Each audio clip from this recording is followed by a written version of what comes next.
want to start a video with what's up, guys, but Charles here, back in Function Factory Performance and Racing, and today we're going to be filming a exhaust install on a Ferrari F12, and the exhaust system we'll be using is Fi exhaust, and holy moly, this thing is really pretty.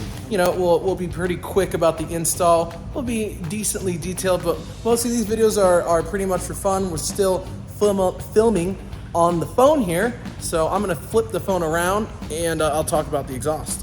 Wow, look at this, guys. Holy moly. So this is the Fi system for the Ferrari F12.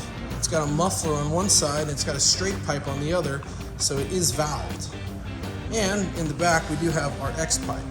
I'm hoping for some incredible sounds from this exhaust because I believe the car is too quiet stock. But here's the real exotic, guys. That's the real one. We're gonna do a lap in the car and get the stock sound. We'll rev the car. We'll have some in-car sounds as well, and see if there are any different exhaust modes on the car, as I haven't driven an F12 in a hot minute. So, all right.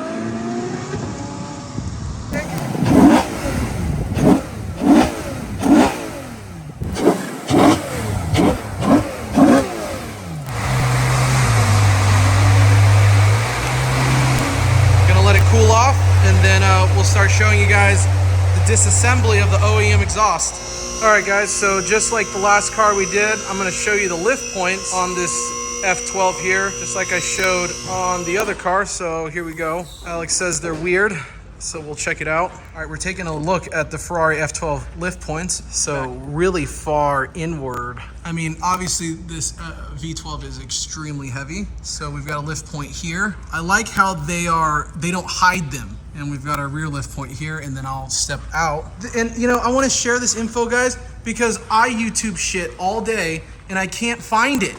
So I want to share it with you guys, the stuff that I have trouble finding. So those are the lift points, and then we'll take a look at the stock exhaust, and I'll put the camera back on the gimbal. So, okay, let's start at the front of the car. Here's our massive V12. There's some cats in there somewhere.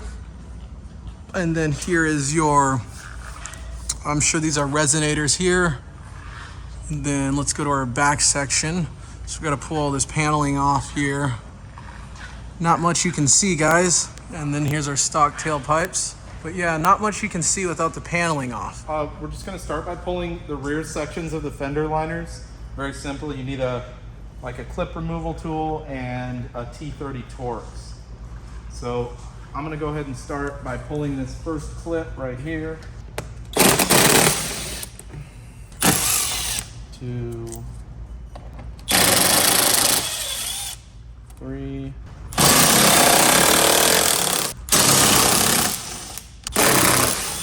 6. Once you have this liner loose, you'll be able to pop it out at the top, and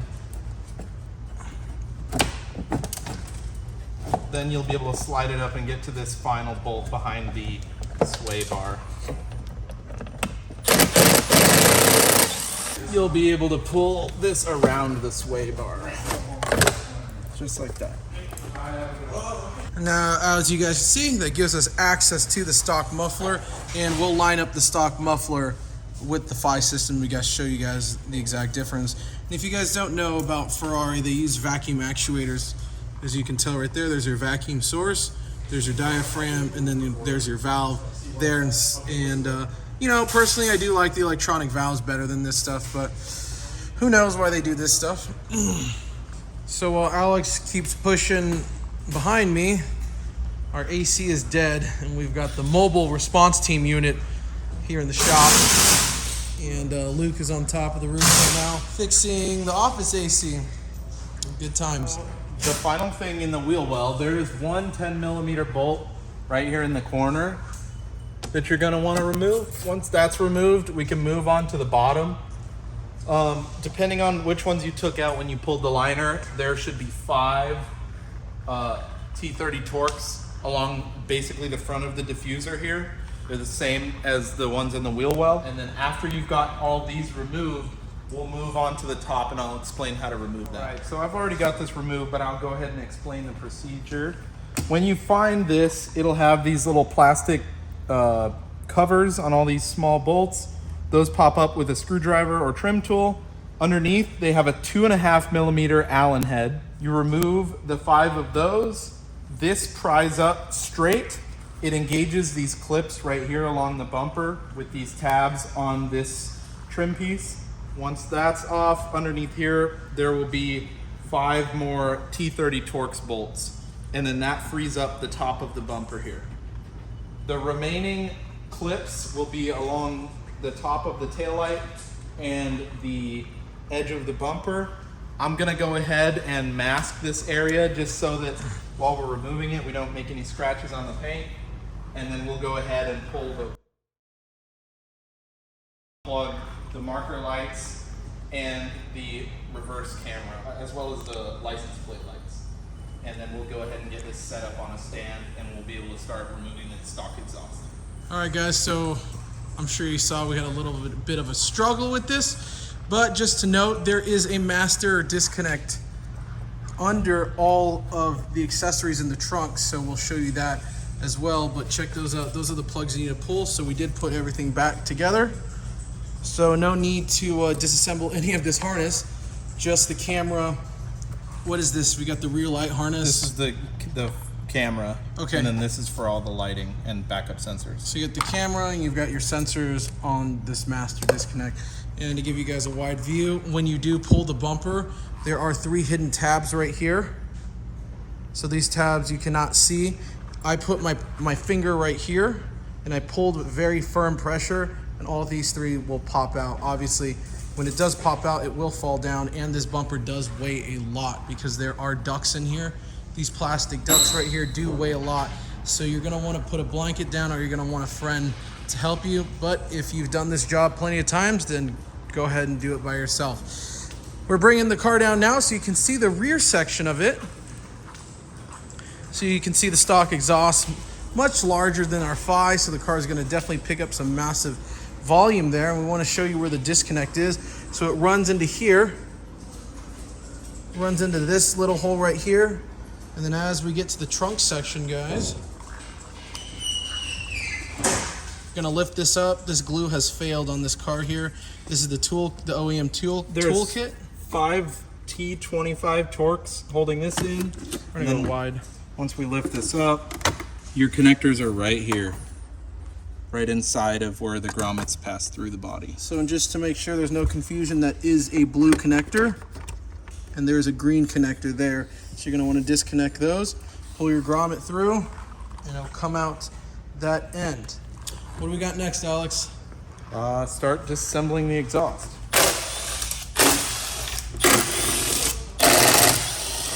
So just to note, guys, when you lift these cars, you gotta make sure that this panel, if you're pulling it, cannot be underneath your lift pads, which is extremely easy to do because obviously there's only so much room you have. So after a couple attempts, we got it. Let's check out the rear end of this car as we've been doing with other cars, just kind of going through it. You've got the transmission in the back. Let's see what else. This subframe is absolutely wild. So we got pretty big mufflers here. We'll put the OEM system down. Big LCAs. Looks like stock coilovers. You can actually adjust the height. That's pretty cool. There are the vacuum actuators for your valves. Look how tiny this thing is. So if the valve is shut, it has to flow through this thing. Look at this tiny exhaust pipe. When the valve is open, obviously you've got this, looks like 2 3/4 piping right here. And let's see this section right here. So it looks like we're gonna be reusing this, right, Alex? Yep, that stays. We're gonna be reusing this OEM, and it looks like the reason why they don't make an aftermarket, look how NASCAR this pipe is. This is not a round pipe. It does have OEM heat shield around it, so we've got this squished pipe going through the subframe here. And then we'll be replacing this resonator section here with an X pipe. So that'll be flowing straight through, so there'll be a lot of volume gain there. And obviously you could call these the down pipe right here. Obviously not a turboed car, but you can see they are not, I don't think they are round either. And they go all the way up to the headers, which are wrapped again, right there. I don't know if those are a tubular header. I want to say they are, but they are completely wrapped, so you cannot see anything. Other than that, I'm glad I took a look at this because now I fully understand why there are missing sections of the F12 aftermarket exhaust systems, even on other brands, not just Fi. There is no way an aftermarket is going to recreate this pipe. That is way too difficult and extremely expensive. Not to mention the install cost. You have to drop the subframe. Yep. You can't pull that pipe out. There's no way you're pulling those pipes out without dropping the subframe. All right, we are ready to drop our rear muffler sections. I've already done the passenger side. We're gonna move on to the driver's side. Not too crazy on these. We're gonna remove this vacuum line off of the actuator. Remove this bracket that ties the two mufflers together. There are 3 hangers that all have a 10mm nut on top of them. And finally, the actual clamp. Let me find out. That is a external Torx and E12 for that clamp. As well as these are a 5mm Allen. So I'll get started and we'll shoot some videos.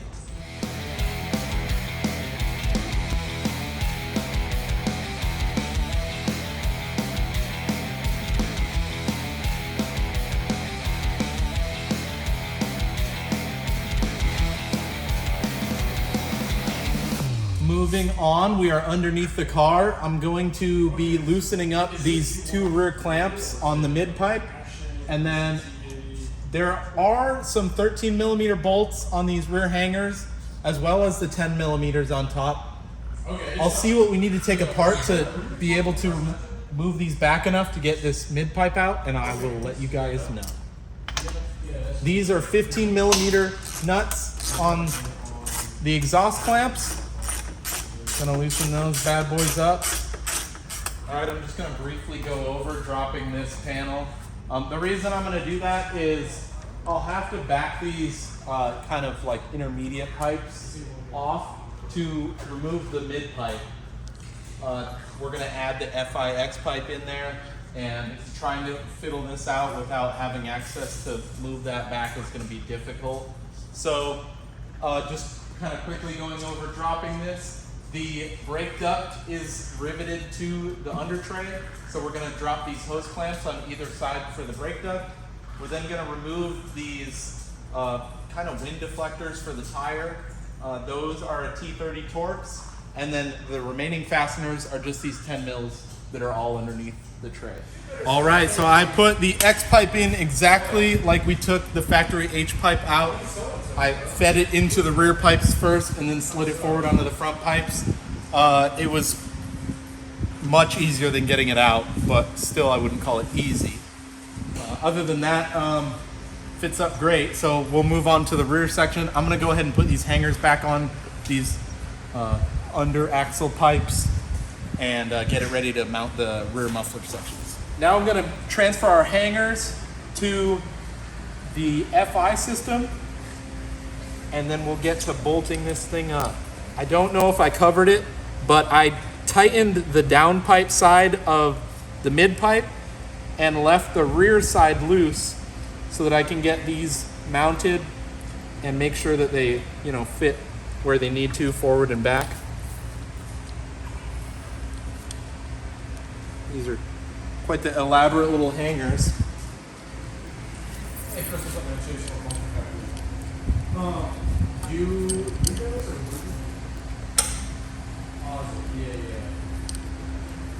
Okay, cool. Yeah, basically they put.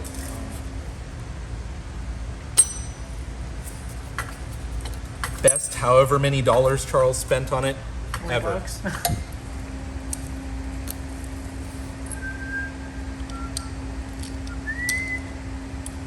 Now that we've got our exhaust install complete, we're gonna go ahead and mount the tips in the bumper. We've got that on a stand over here. The factory tips have 6 M4 Allen screws surrounding them. I believe we're gonna end up having to cut this heat shielding right here to get access to these lower 3 bolts because this is rivet bonded to the bumper. We'll just go ahead and put that back nicely when we're all said and done. I'll get a couple clips of these going in. All right, so I went ahead and made a cut on these guys, pulled them back, and now we have access to these lower 3 bolts. Go ahead and get those removed and we'll pull out our factory tips. All right, we've got our factory tips out. Just give you guys a quick comparison of the FI tips versus the stock tips. The FI tips should fill the majority of the factory bumper hole, give this car a much more tuner type look with the burnt tips. Personally, I like this factory tips, but these are gonna give this car quite the aggressive look. So I'm excited to see what they look like in the vehicle. Definitely quite the upgrade. All right, I just wanted to get a quick clip before I have both sides in. We can get a comparison of these.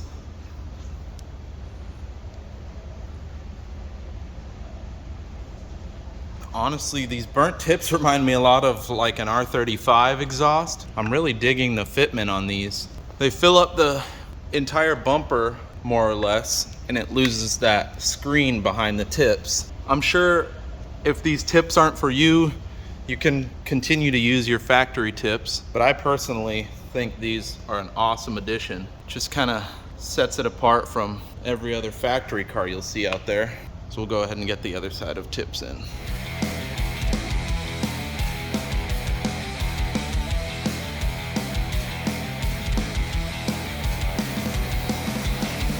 There is the completed tip install. Look at those burnt tips. Wow. Awesome fitment on these. They fit perfectly. They only reused 4 of the 6 tabs, but they seem to be plenty sturdy, not going anywhere. Plenty of room for misalignment on the exhaust if you were to need it. Overall, I'm really happy with fitment on everything. We are finished with the tips. Gonna go ahead and start going on the vacuum routing for the valves. The F12 has factory vacuum actuated valves, so I'm going to be utilizing the hard lines that run from the front of the rear to the car so that we don't have to run vacuum tubing all the way through it. This line right here is the source of the vacuum that feeds these solenoids for the factory valves. I'm going to go ahead and install our solenoid upstream. Basically this hard line runs through the fender well, under these under trays, and then goes up into the car under these panels. So I'm gonna be dropping this front panel. I'm gonna try to stash our solenoid and the vacuum canister up under this tray so that it's out of the way, not in the engine bay where it can get burned up or in the way of any future service. Looks like we've got some T30 Torx around the perimeter of this under tray and then some 10 millimeters to drop it. I will do my best to shoot the removal of this.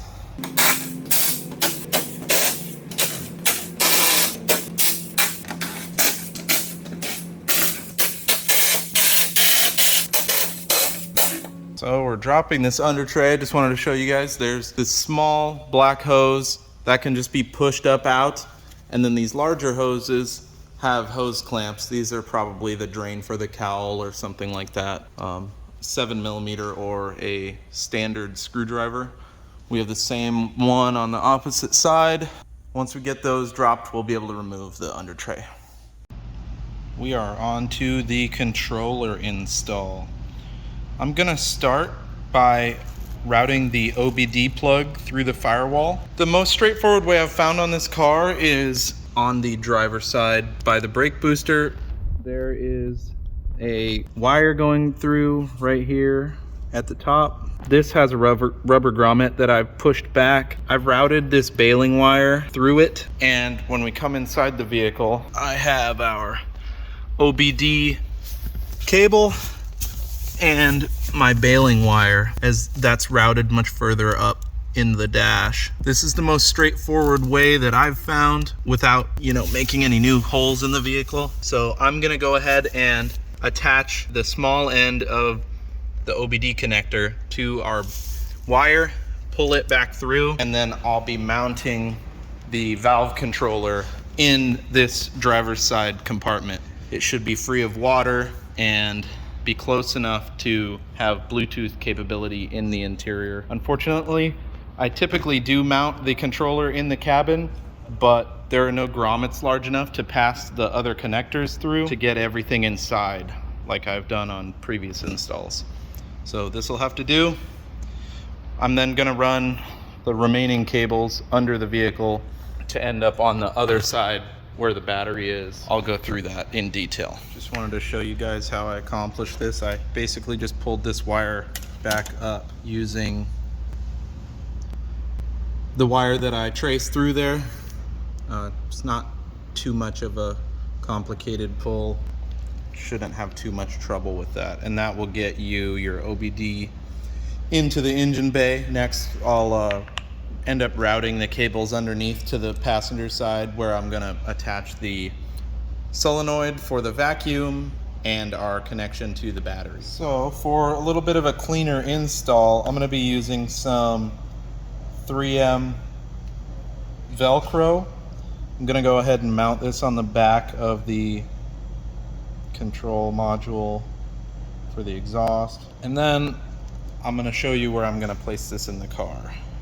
If we come over to our driver's side compartment right here, I'm gonna go ahead and stick this with our Velcro on it right here on the frame rail, basically, of the car. That way, if we ever need to come check our status, we'll just be able to open this cover. All of our wired connections come out right here, and we'll be able to be routed under the car and to our OBD sensor behind the firewall, and should be a nice clean install that stays dry and will be covered up once the beauty cover goes back on.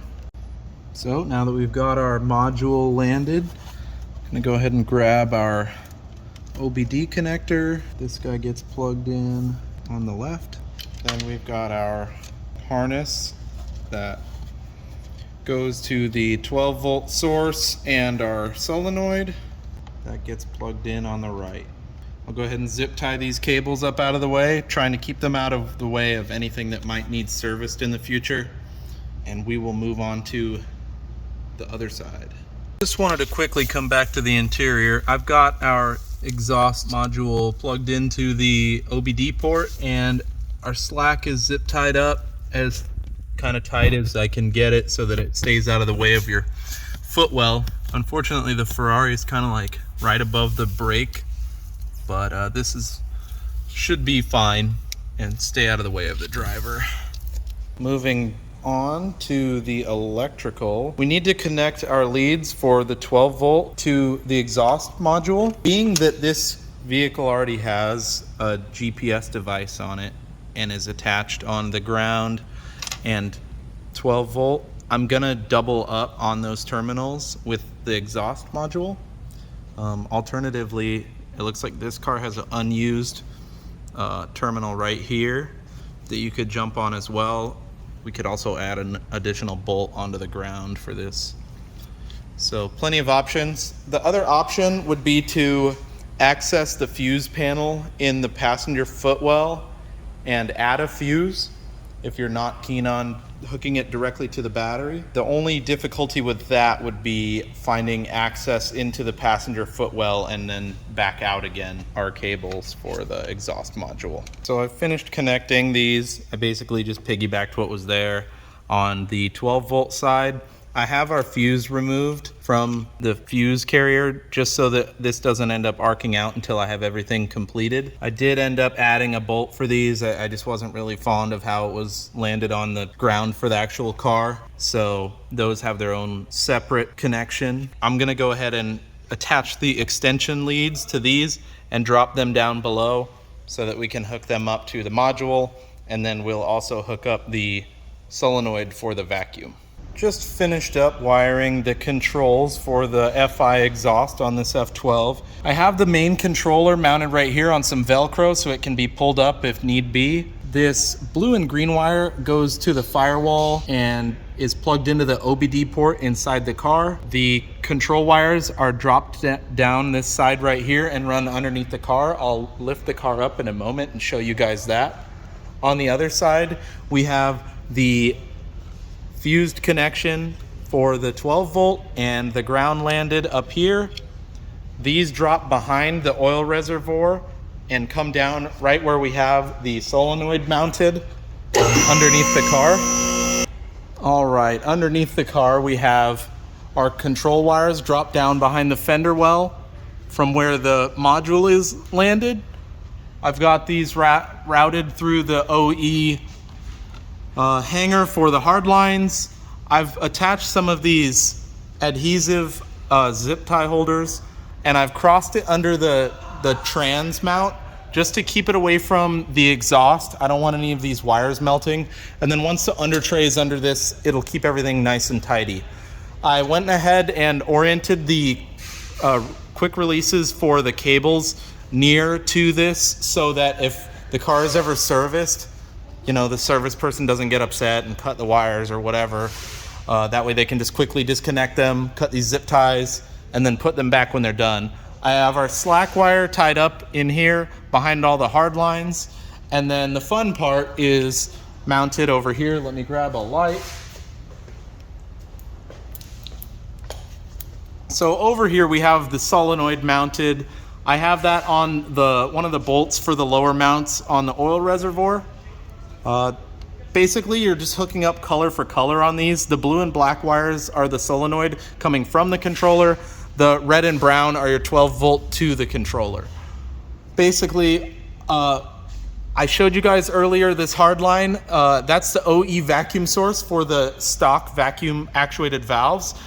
I slipped that hose off and have it connected to the check valve. Kind of hard to see. The check valve is up in there. It's the white and black part. That's the OE hose right here with the writing on it. I've got that routed over and into the bottom of the solenoid right here. The outlet side of the solenoid that goes to the valves is teed to our vacuum canister, and then this is routed back to the OEM hardline. If we follow that back under the car, I don't have all the under trays off, but it's this gray line right here. It goes up over the wheel well, back through here, all the way to the back of the car right here. They have a T in it from the factory that used to feed these OEM solenoids, and I just went ahead and disconnected that from those, and then disconnected the outlets of the OE solenoids and ran their T straight to these hard lines that drop right at the valves. So basically we're reusing a lot of the OE hard lines to keep this install nice and clean. And if the customer ever did want to go back to stock, they would simply take these off, hook their solenoids back up, come up here, disconnect where our check valve is, hook that back up to the hard line, and their system would be back to factory. They could easily remove this whole thing with no damage to the vehicle. Other than that, basically we need to just get the under trays back under the car, and we will have this thing ready to fire up and get some sound clips. So looking forward to that. Alex, how hard would you say this install was? Hard. Like this is probably like max DIY. Like if you're competent, you could do it. Well, there you go, guys. But yeah, it's if you question it, I would have a shot do this. This is max DIY.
So we got this car finally buttoned up after a couple days, you know, got a bunch of projects to do.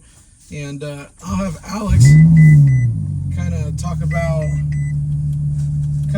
the difficulties or any weird things that was noticed in this install. And we do have the valves closed as of right now, and we'll just cruise around and kind of get the volume of it. But take it away, Alex. So install, as far as the exhaust goes, the mid pipe was fairly difficult just because there's so much overlap in the flanges where they slip fit on each other. The mid pipe was pretty difficult to get in and out. I kind of went over the best way I found to do it, but it's just a struggle. Once that's complete, I mean, it's not really that crazy. If you were trying to do this on the ground, probably borderline impossible. You need a lift for this job. The electronics and vacuum is a little elaborate, but I mean, once you kind of boil it all down, it's not that crazy. It's just a solenoid, a controller, a 12-volt source, and the OBD port. So nothing too crazy. If you have something to reference, it's going to be much easier than if you're just going off the generic stuff that FI provides with it. So, I mean, if you are keen on doing this job yourself, I hope this video helps you. Maybe you'll even find a better way to do it, because you're really kind of just making it up as you go. As far as routing goes, there's not really any like set in stone way to do it. It's just I try to find the way that's going to provide the cleanest result when all is said and done. Obviously this is a very nice car, so we want a clean install. Overall, I mean, it is pretty difficult if you're not like confident in your abilities or have done a similar project to this. I would say probably use a shop for this one.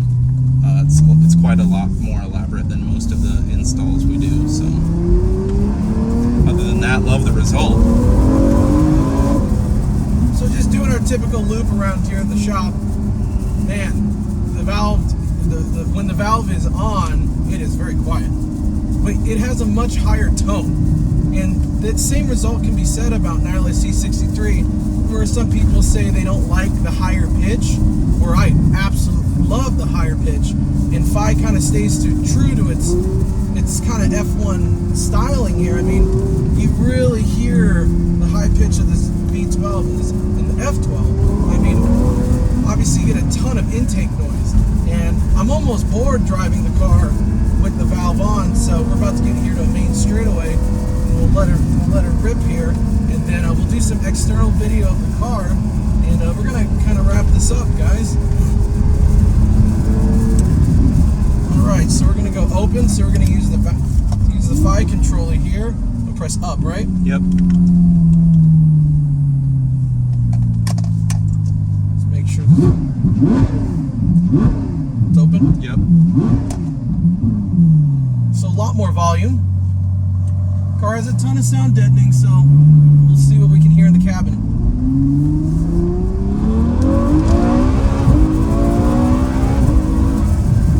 Man, nice.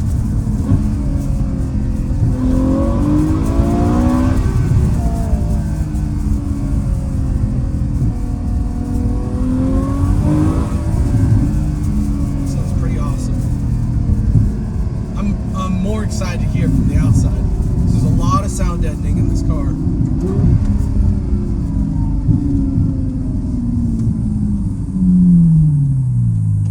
So with the valve off, the idle is much louder. You can definitely hear the idle.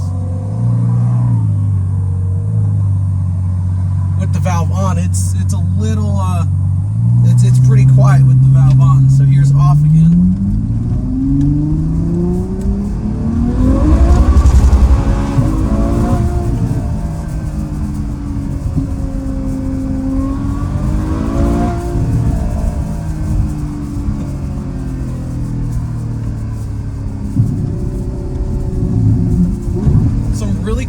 sell burbles.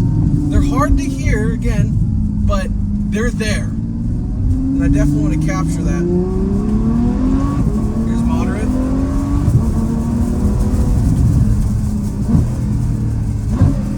Oh, fuck, the downshifts are cool. Yeah.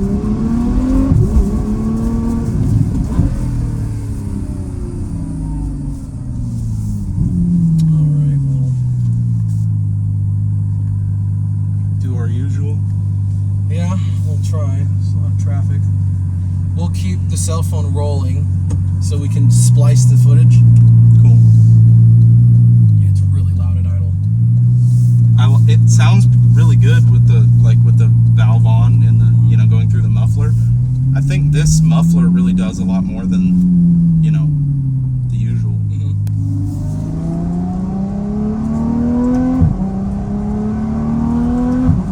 I really like the bass hit when you shift up and shift down. There's like this weird big bass hit in the muffler. It almost feels like the car wants to shoot a backfire.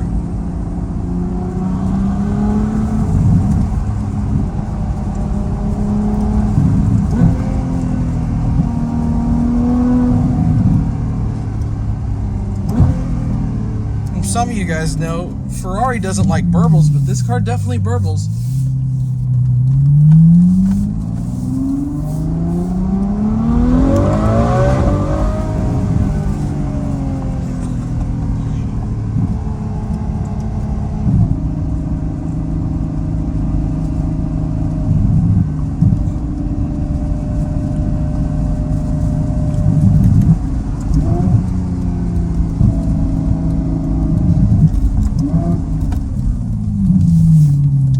Man, I think the customer is gonna love this. This is gonna be a huge change.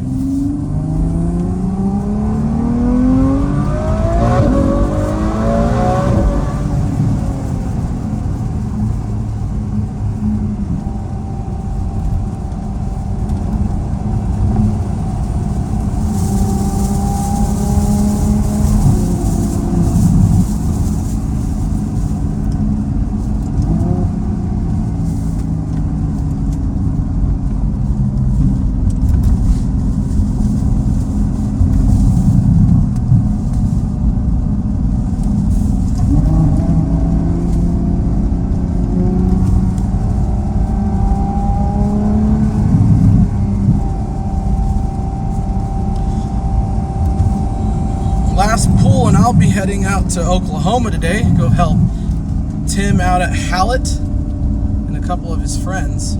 He's pretty excited about that.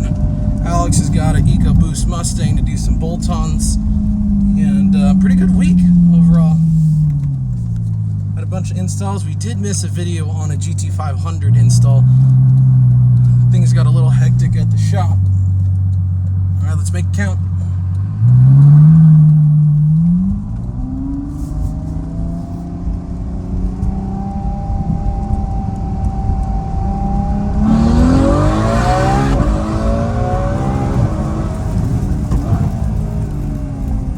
I think I heard a backfire finally. I think we got a backfire.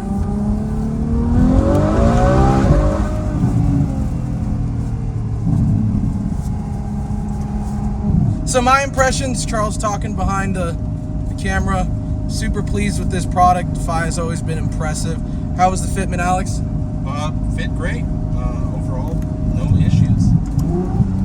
And obviously we work with other exhaust, and I don't care how pretty it is, because honestly it's hidden under the car. As long as it fits, it's awesome. And if it sounds great, that's obviously that's the #1 priority. But fitment is a huge concern, because fitment can cause a lot of issues installing and kind of rack that bill up, and we don't want to do that. So shout out to Fi for making an awesome exhaust. Love the polished look. Hope the customer is happy with these neochrome tips. They definitely make this F12 stand out. If you guys like this video, of course, click that like button. If you have something to say about it, leave a comment.